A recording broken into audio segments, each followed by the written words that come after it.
Wenn du wissen willst, wie sich das Cold Steel Dropforged Survivalist in der Praxis schlägt und ob es seinem großen Namen Survivalist auch gerecht wird, dann bleib dabei.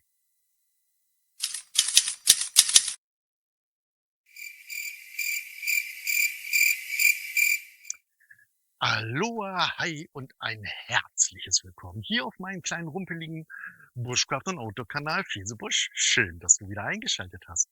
Ja, heute widmen wir uns dem Teil 2 meines XXL-Reviews zu dem Cold Steel Dropforged Survivalist. Und wie ihr schon seht, ich bin mit euch in den herrlichen, sonnendurchfluteten Wald gegangen.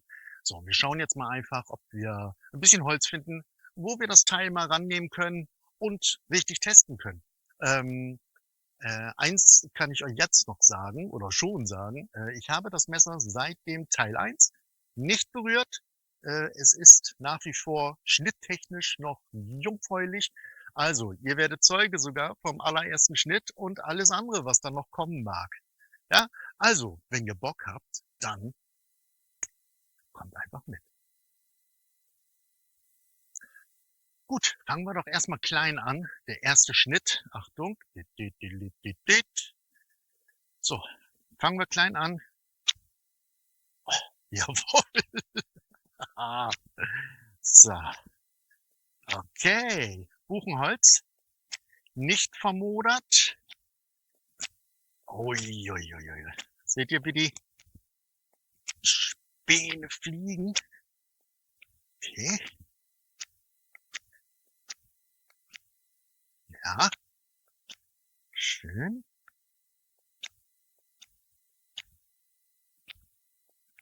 Nee, ist doch echt wirklich härter als gedacht. Aber Schnittleistung sehr, sehr gut. Naja, wollen wir mal ehrlich sein. Was hätte man anderes erwartet? Ihr kennt ja den Teil 1 und habt gesehen, wie das Teil durch Papier geht. Obwohl diese Tests ja, diese Papiertests ja natürlich auch immer ein bisschen albern sind. Aber das funktioniert schon mal gut. Das funktioniert schon mal wirklich gut.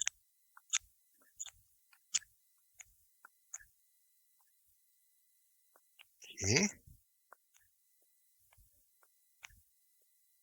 Ja, man merkt es schon. Ne? Also da muss man schon mit üben. Also es ist so sonst von der Führigkeit her völlig okay. Sogar gut, würde ich sagen. Aber man merkt schon, dass man da einen dicken Prügel in der Hand hat. So, guck mal. Guck mal hier. Schön, oder? Guck mal. Ups.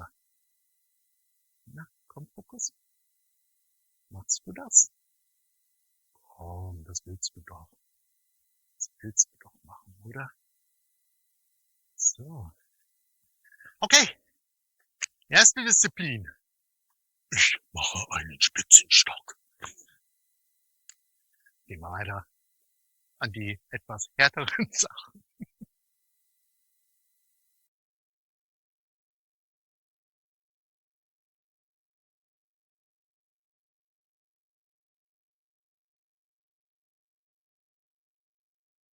Gut, kommen wir zur nächsten Testdisziplin, der Messerspitze.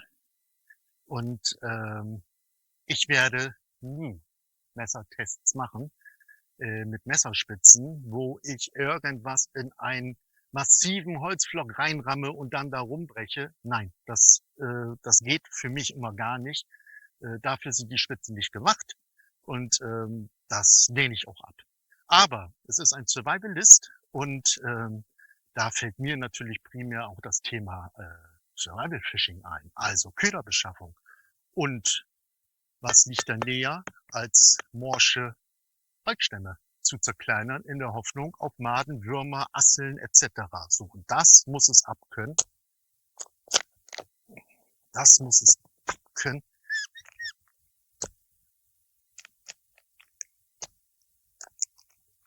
Und das kann es.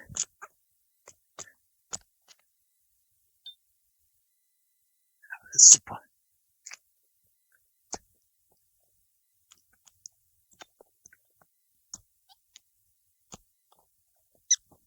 Na, da bitte schon. Sehr hart.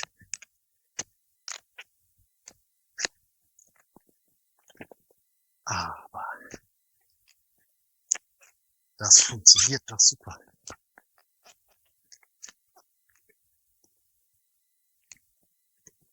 Prima.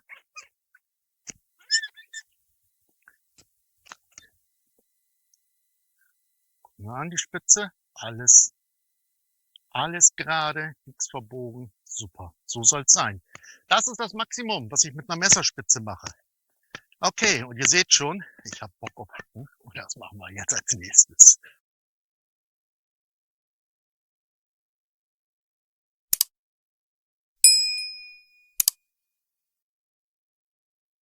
Okay, weiter geht's. An einem Stück stehendes Totholz. Es ist auch eine Buche.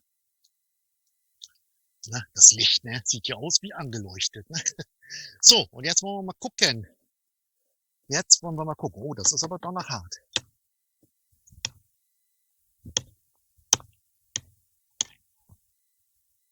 Okay.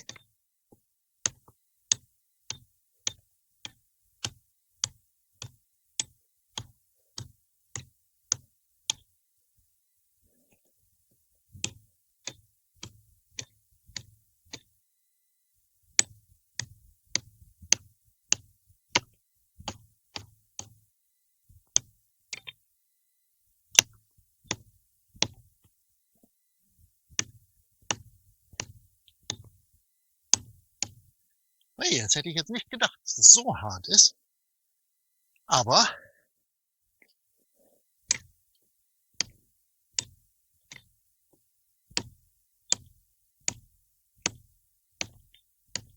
so, nun haben wir ein Lanyard dran und benutzen das nicht, ne? Jawohl, wenn man weiter hinten anfasst, dann funktioniert das gleich viel, viel besser.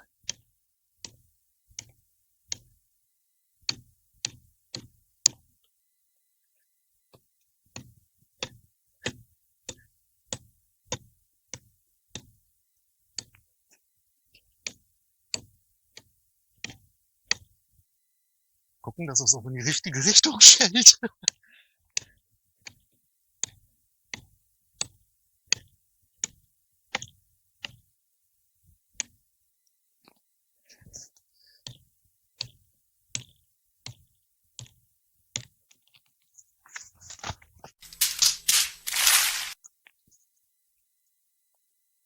Okay, das war jetzt natürlich ein bisschen Mörder-Dulli-haft von mir. Nichts passiert, ist nur auf Stativbein gefallen. Aber naja, alles gut. Also, ihr seht, Hacken geht völlig in Ordnung. Und verhaut euch nicht, es sieht gammelig aus, das Holz. Aber es ist wirklich knüppelhart und knochentrocken. Deshalb, ja, bin ich doch zufrieden. Ich bin zufrieden, aber ganz am Ende im Fazit werde ich noch was dazu dann noch mal was sagen.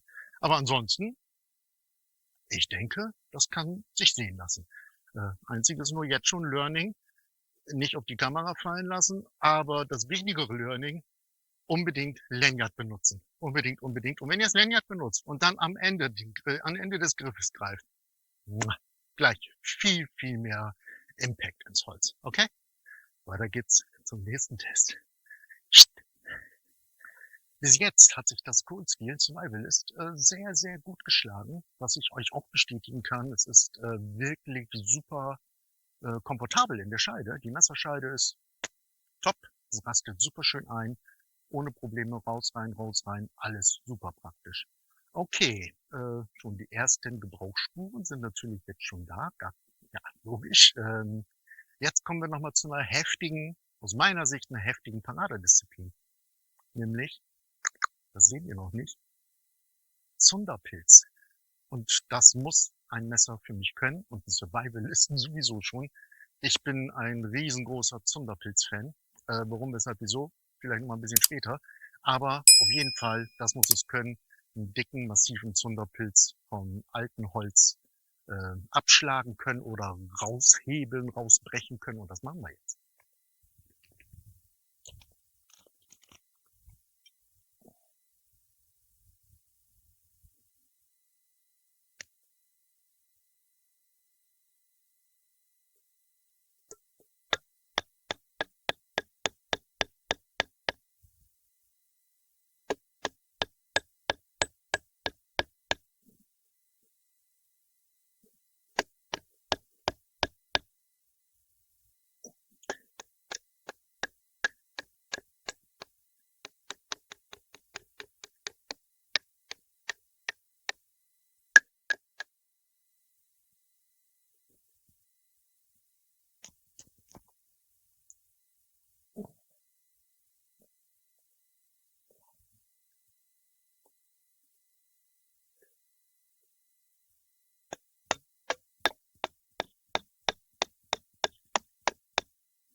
Jawohl, jawohl, jawohl,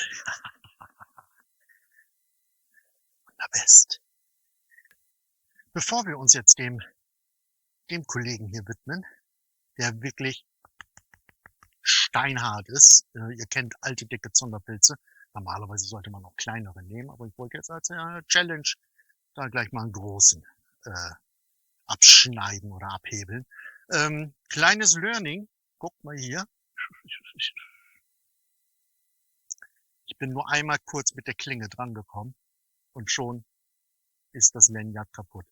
Also aufpassen, es ist wirklich super, super scharf. Da muss ich dann wohl doch auf ein kürzeres Lanyard zurückgreifen, einfach nur, damit man es in diesem Drei-Finger-Griff nehmen kann. Aber das werden wir dann noch sehen. Okay, Lanyard ist auf jeden Fall jetzt schon mal im Eimer. So, das werde ich aber mit Handschuhen machen. Das ist mir sonst zu gefährlich.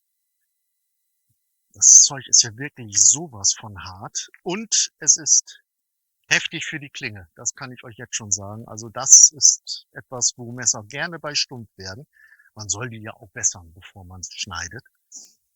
Das machen wir hier jetzt natürlich alles nicht, sondern wir gucken jetzt, ob wir da auch sowas runterkriegen. Mit der scharfen Klinge. Ja, komm her.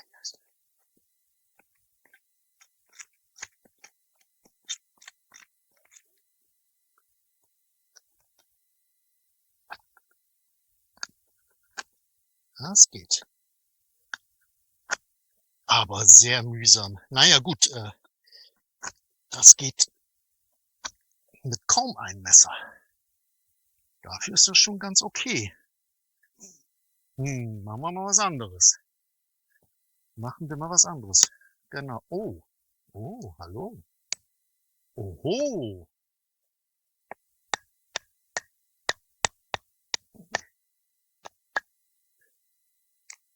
Ha. Das geht natürlich wunderbest. Wunderbest. Weil wir wollen ja in der Regel, wollen wir hier oben ja die Trama-Schicht haben. Und nicht diese Röhrenschicht. Gucken wir mal, ob wir jetzt noch was runterschneiden können. Ja, klar.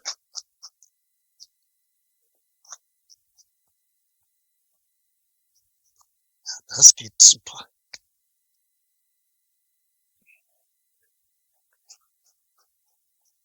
Ja, geht doch.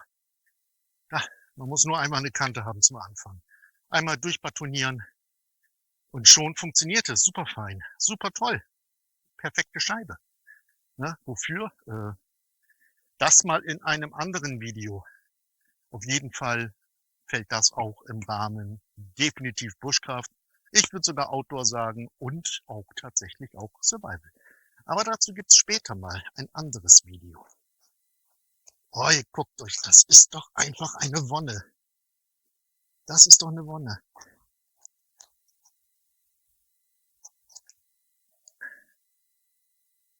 Und das Zeug ist steinhart. Prima. Also so gut, ohne das Ding jetzt über den Klee zu loben. Also so gut habe ich Zunderpilz noch nie schneiden können. Definitiv. Das kann ich 1000% kann ich das so sagen. Da hat sich jedes andere Messer schwerer mitgetan. Auch alleine das Ablösen vom Baum, als ich das Messer eingetrieben habe und dann die Schneidbewegung gemacht habe, da konnte man schon sehen, dass das einfach, guck mal, auch hier diese Kante, wie ich es vom Baumstamm abgetrennt habe, ist super, super gerade. Da ist die Klinge einfach gut durchgegangen. Okay, also ich würde sagen, Zunderpilztest definitiv bestanden. Aber sowas von.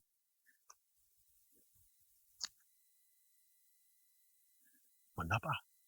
Also, Daumen hoch.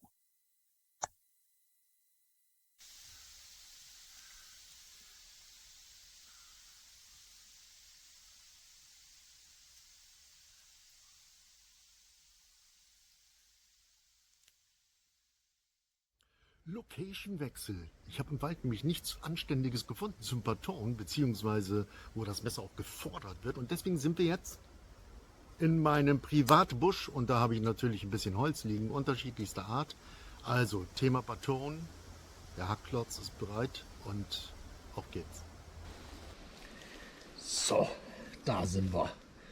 Nochmal kurz zum Thema Baton. Ich bin nicht der Riesenfreund vom Baton. Ich bleibe dabei, ein Messer soll schneiden und hacken, aber nicht stumpf durch dicke, große Stämme durchgetrieben werden. Aber es ist ja ein Survivalist. Also Baton, hier soll das kein Thema sein. Also fangen wir mit was Einfachem an.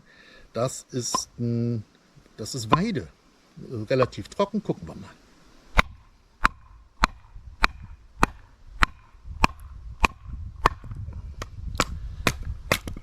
Okay. Noch Fragen? Wie ihr seht, ist das auch zwar ein leichtes Holzweide, aber es ist trotzdem ein bisschen eklig aufgrund seines gedrehten Faserverlaufs. Gut, weiter. Weiter geht's. Komm. Machen wir die auch noch mal klein hier.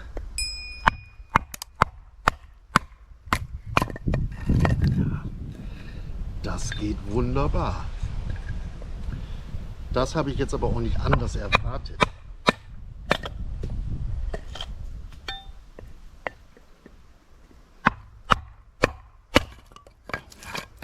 Es sind einfach hier auch die 6 mm Klingenbreite. Die machen es natürlich. Wo es jetzt wahrscheinlich, denke ich mal einfach, etwas ekliger wird, das ist Eiche und locker schon 3,5 Jahre sauber gelagert und knüppelhart. So, und natürlich werden wir hier jetzt nicht so ein kleines Scheibchen abtrennen, sondern versuchen hier das ganze Teil mal so durchzubekommen. Dann gucken wir mal. Oh ja. Wenn es erstmal einmal drin ist, seht ihr schon die Spaltwirkung.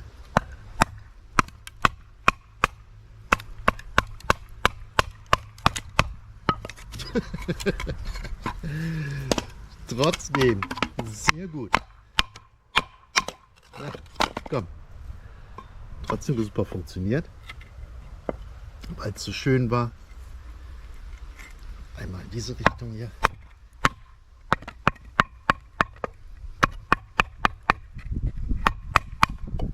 Okay. Null Problemo. Was ich jetzt schon mal sagen kann, ich habe jetzt extra keine Handschuhe angezogen, weil ihr wisst ja, Drop Forged, gesenkgeschmiedet, ein durchgehendes Stück Stahl und dementsprechend liegt die Vermutung natürlich nahe, dass man unwahrscheinlich Vibrationen auf den Griff hat und Schläge ins Gelenk abbekommt. Aber ich muss sagen, ich finde es überhaupt nicht störend, ganz leicht.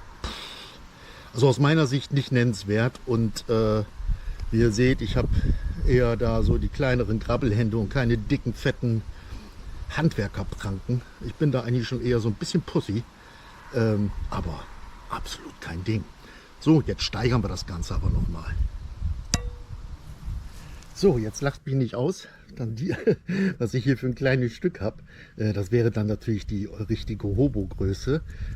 Aber unterschätzt das jetzt bitte nicht. Das ist Obstholz, das ist Birne, auch schon 3 Jahre trocken gelagert. Fühlt sich auch richtig schwer an und massiv an. Und ich kann es euch sagen, auch beim Sägen, ja, auch die Säge hatte damit wirklich zu tun. Jetzt gucken wir mal, sind noch 2 Äste drin. Einfach nur so vom Gefühl her, ob ich euch da was sagen kann, wie sich das anfühlt. Ich denke, das wird... Oh, mal gucken, aber natürlich muss das Messer, hallo, Survivalist muss das natürlich schaffen. So, gucken wir mal. Ja, okay. Okay. Aber es ist schon eine andere Nummer. Ja. Super. Bestens. So, das letzte Stück Holz, da werdet ihr euch jetzt wundern. Dachbalken, ne? Die wachsen natürlich nicht so im Wald, ja. Das ist ein alter Dachbalken. Aber ich möchte einfach, dass das Messer da durchgeht, das ist klar. Ich möchte nur mal gucken, weil ich brauche nämlich ein Bohrbrettchen zum Feuerbohren. Und jetzt will ich mal gucken, ob wir das mit dem Messer so sauber abgetrennt bekommen. So, ich denke mal, die Dicke sollte reichen. Gucken wir mal, ob wir dann richtig schön geraden Schnitt hinkriegen. Ja, perfekto. Ja, bitteschön. Bisschen dick geraten, aber naja, probieren wir noch mal ein schmaleres Stück. So, mal ausprobieren.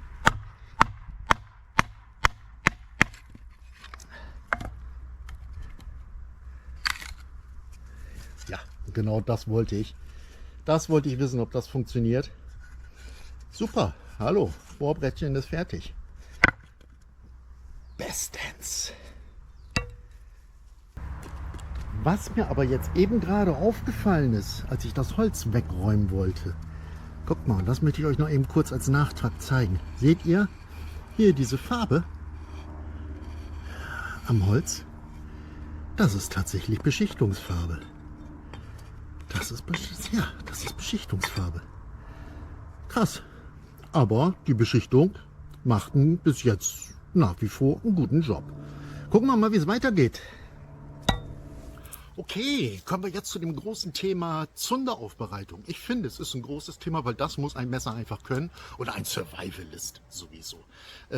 Zur Zunderaufbereitung gehört für mich natürlich dazu Birkenrinde ein bisschen aufbereiten. Oh mein Gott, das kann jedes Messer. Aber Kienspan auch ein bisschen aufbereiten. Das kann eben halt nicht jedes Messer so richtig gut. Vor allen Dingen, wenn man es dann nicht nur mit der Klinge machen möchte, sondern mit dem Messerrücken. Ganz, ganz fein was abschaben. Ich bin mal gespannt, ob das funktioniert. Das gucken wir uns gleich an. Und natürlich, wie sieht es aus mit der Feuerstahlbedienung? Aus meiner Sicht, ganz ehrlich, ich finde das Thema Messer- und Feuerstahlbedienung so ganz leicht überbewertet.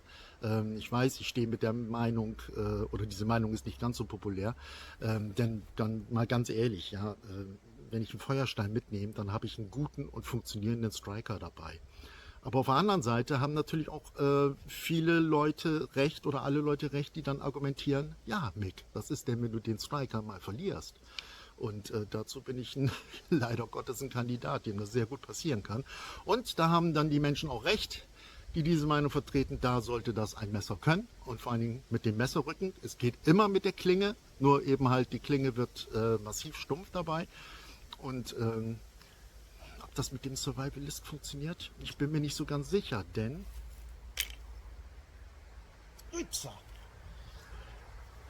wir haben eine dicke Beschichtung drauf auf dem Rücken. Und das fühlt sich schon so nicht scharfkantig an. Und Messer mit Beschichtung und Feuerstahl sind eigentlich keine gute Kombination. Und ich schwöre, ich habe es noch nicht ausprobiert. Es ist das erste Mal jetzt. Na, wirklich absolut Ehrenwort. Und gucken wir mal. Also mein Tipp ist, es funktioniert gar nicht oder nur ganz mäßig. Das ist mein Tipp. Okay, gucken wir mal. Din, din, din, din, din. Okay. Hey, okay. Holla.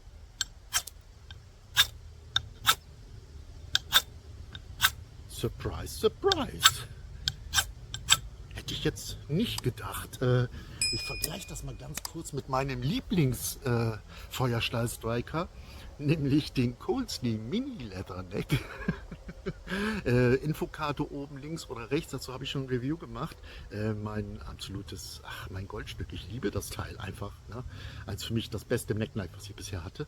Und das schmeißt Funken wie die Hölle. Ich hoffe, man kann es erkennen. Aber egal, darum soll es jetzt ja auch gar nicht gehen. Das Survivalist hat es ja schon ganz gut gemacht. Und jetzt gucken wir mal, wie es in der Praxis aussieht. Also, ab auf den Baumstumpf. Okay, als erstes werden wir dieses Stück Kienspan hier mal aufspalten. So, dass wir da kleine Stückchen rausbekommen. Gucken. Oh. Boah. Oh, der Geruch, der ist einfach einzigartig. Boah.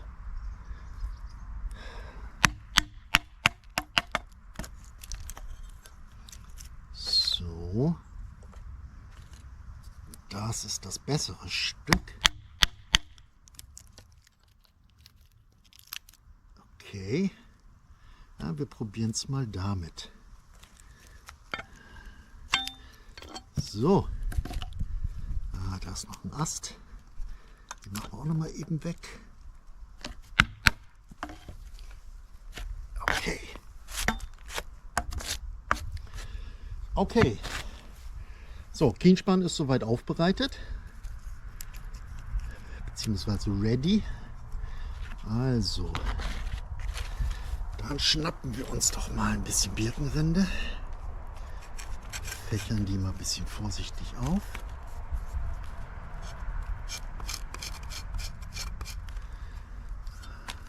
Ohne Handschuhe sollte man das nicht machen. Sei ein Vorbild, Mick. Das fällt mir noch ein bisschen schwer.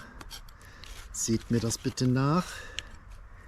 Ich gelobe Besserung, ein Vorbild zu sein.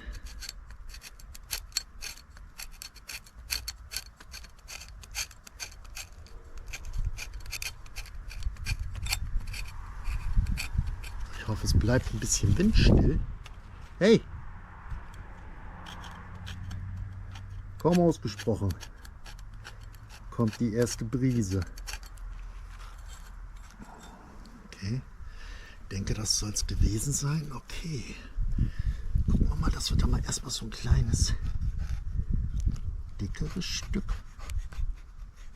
Oh, es ist aber ja so scharf. Funktioniert auch so gut. Aber jetzt gucken wir mal, wie das aussieht mit dem Messerrücken. Oh ja. Das geht gut. Das geht gut. Das geht sehr gut. Oh, sehr schön. Komm. Mal hier noch mal ein paar feine kleine Spänchen. Oh. Geht doch nichts über ein scharfes Messer, ne? Oh, schön. Oh, guck mal, so eine feine Arbeiten funktionieren auch super gut mit diesem dicken Prügel. Okay. So, jetzt kommt es drauf an.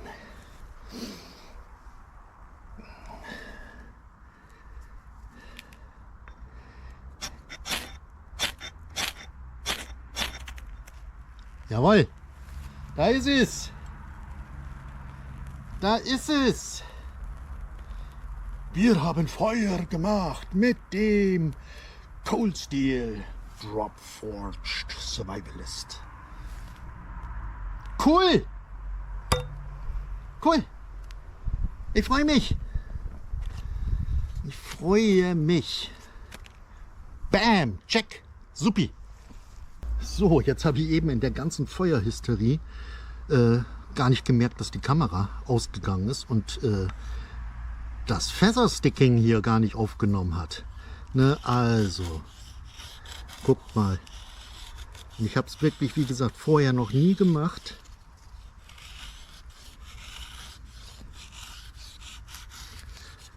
Ne, mit ein bisschen Übung wird es natürlich noch besser gehen. Aber, und immer ganz wichtig, die ganze Klinge mitnehmen. Nicht drücken und nach unten schieben, sondern schneiden. Das ist das Stichwort.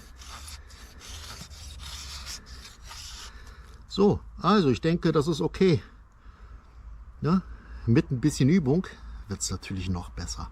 Aber Feathersticking, super. Guti, bevor wir jetzt zum Abschlusstest kommen, nämlich den Papierschnitttest als Vorher-Nachher-Vergleich. Kurze Info, ich habe das Messer gerade unter heißem Wasser abgespült mit einem Topfschwamm, die anhaftenden Holzreste beseitigt und ich habe mal ganz genau drauf geguckt auf die Klinge und da waren tatsächlich kleine Harzablagerungen von dem klein bisschen Kienspan drauf. Das musste natürlich weg, weil sonst macht der Papiertest natürlich gar keinen Sinn, würde das Ergebnis verfälschen und wahrscheinlich dem Messer dann auch nicht gerecht werden. So, es ist also quasi wieder einsatzbereit und ich bin jetzt wirklich gespannt auf den Vorher-Nachher-Effekt, denn ihr wisst ja hoffentlich noch im ersten Teil, nach dem Unboxing, die ersten Schnittteste, ich war ja völlig geflasht, was dieses Messer für eine Auslieferungsschärfe hatte. Und habe da ja mich weit aus dem Fenster gelehnt und habe dann noch wirklich gesagt, so was Scharfes habe ich bisher out of the box noch nicht gehabt. Und jetzt gucken wir mal, wie sich das nach diesen ganzen Testen verhält, was an Schärfe übrig geblieben ist. Okay, damit fangen wir jetzt an. So, was denkt ihr? Wie viel Schärfe ist übrig geblieben? Drückt mal auf Pause und schreibt es in die Kommentare. Ich bin selber gespannt und ja, Trommelwirbel, Trommelwirbel, Trommelwirbel. Ich bin wirklich gespannt. Wir fangen wieder an mit einem ganz normalen College-Block-Papier. Nee, ne? Leute, nee, ne? Guckt euch das mal an.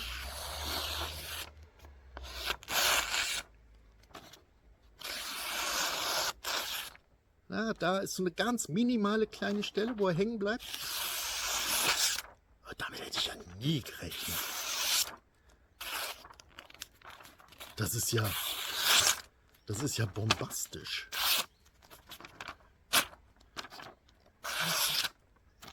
Ja, eine ganz kleine, da ist irgendwo eine ganz, ganz kleine Kerbe. Oh mein Gott. Das ist ja wohl 0,0 Problem. Und das nach Hauen, Hacken, Hebeln, Batonieren, Zunderpilz raushebeln, Zunderpilz schneiden. Irre, irre. Ich bin ein bisschen sprachlos. Okay, jetzt bin ich gespannt, ob er jetzt dieses hauchdünne Papier tatsächlich auch noch packt. Ich bin gerade echt ein bisschen geflasht mal wieder. Also gucken wir jetzt das andere Papier nochmal an. Der Härtetest. Dieses hauchdünne Prospektpapier, ich sage aber, es ist dünner als Blätter aus dem Telefonbuch. Es ist hauchdünn. Und jetzt bin ich mal gespannt. Okay. Na? Hallo. Hier muss irgendwo eine ganz, ganz kleine, minimale Mini-Kerbe drin sein. Aber guckt euch das mal an. Das geht doch trotzdem noch super. Das ist ja wieder mal irre. Und total saubere Schnitte. Ja, komm hier einmal noch. Kann süchtig machen, ne? Ohne Worte. Ohne Worte. Krass. Einfach nur krass.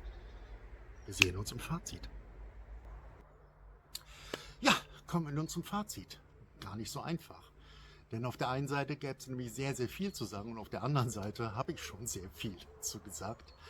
Und was ich aber auf jeden Fall loswerden muss, es ist ein absoluter Preis-Leistungs-Hammer aus meiner Sicht.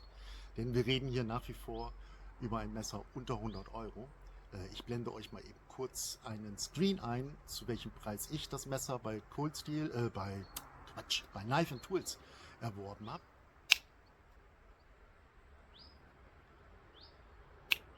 Ja, mittlerweile liegt es etwas höher bei 108 Euro, aber das schwankt immer so zwischen 80 und 110 Euro. Also einfach den richtigen Moment abpassen, aber selbst für 110 Euro ist es immer noch aus meiner Sicht ein totaler No-Brainer, wenn ihr ein großes Messer haben wollt in einer richtig tollen Qualität.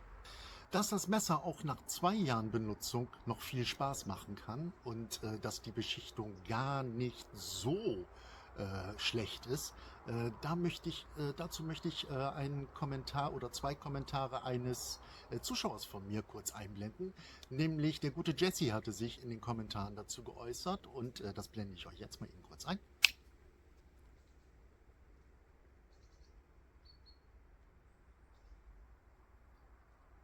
An dieser Stelle dann auch nochmal ein ausdrückliches Danke an dich, Jesse, für deine aktive Beteiligung. So macht YouTube Spaß.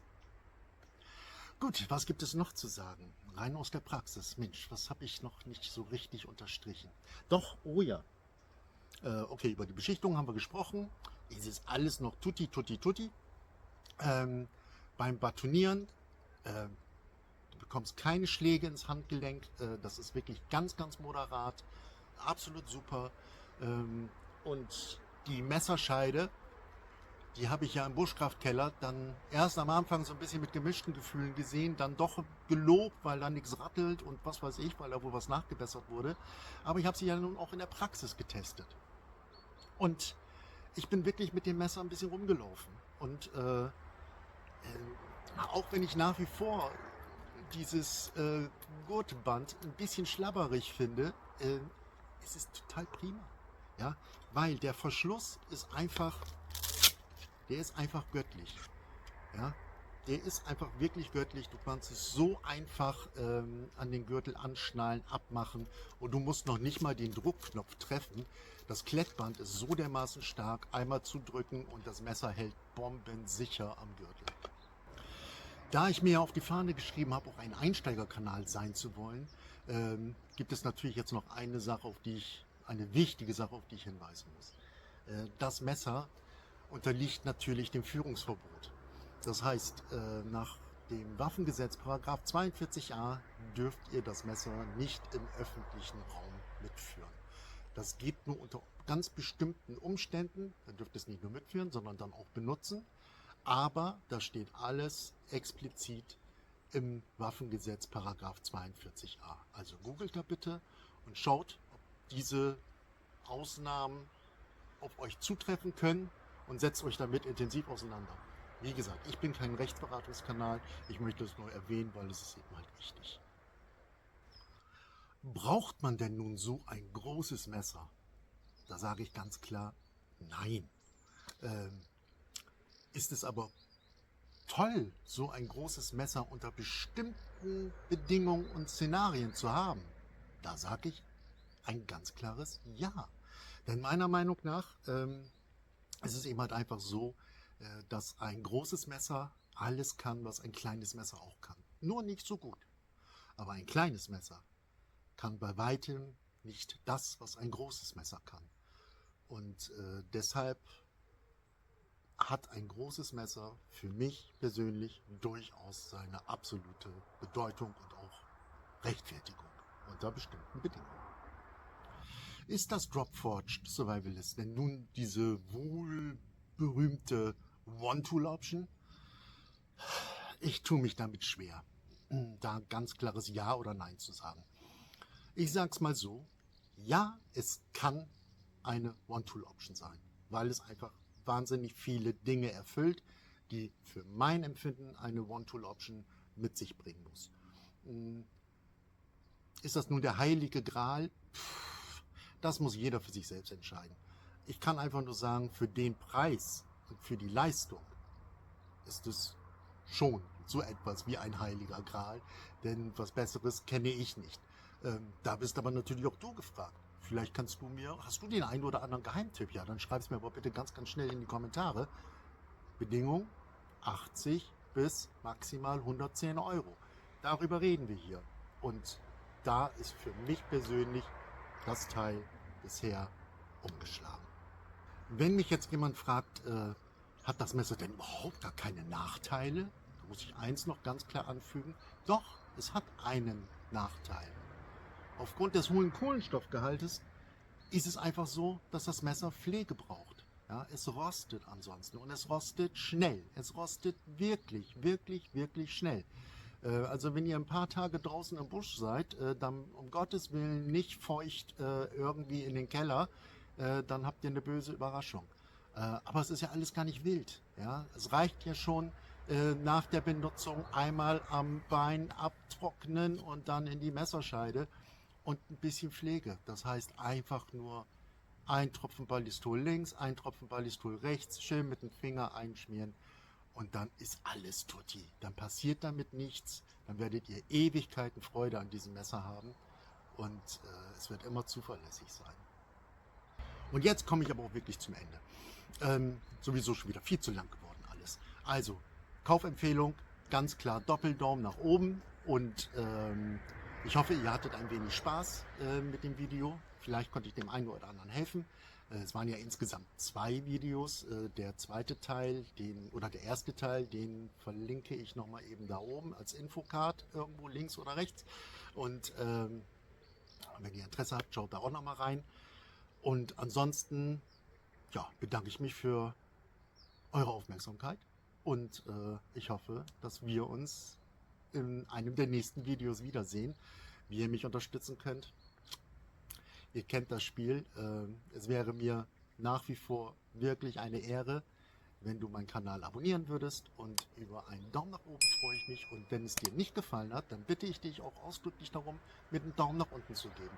Nur so weiß ich, was Sache ist und ob ich was ändern muss und so weiter. Was ihr natürlich auch gerne in die Kommentare schreiben könnt. Wo ich mich natürlich auch über jeden Kommentar freue. Bla bla bla, genug gesabbelt für heute. Mir hat das Ganze Spaß gemacht. Wir sehen uns beim nächsten Mal. Geht raus in den Busch, habt eine gute Zeit und ich wünsche euch alles Gute. Bis zum nächsten Mal. Euer Nick. Tschüss.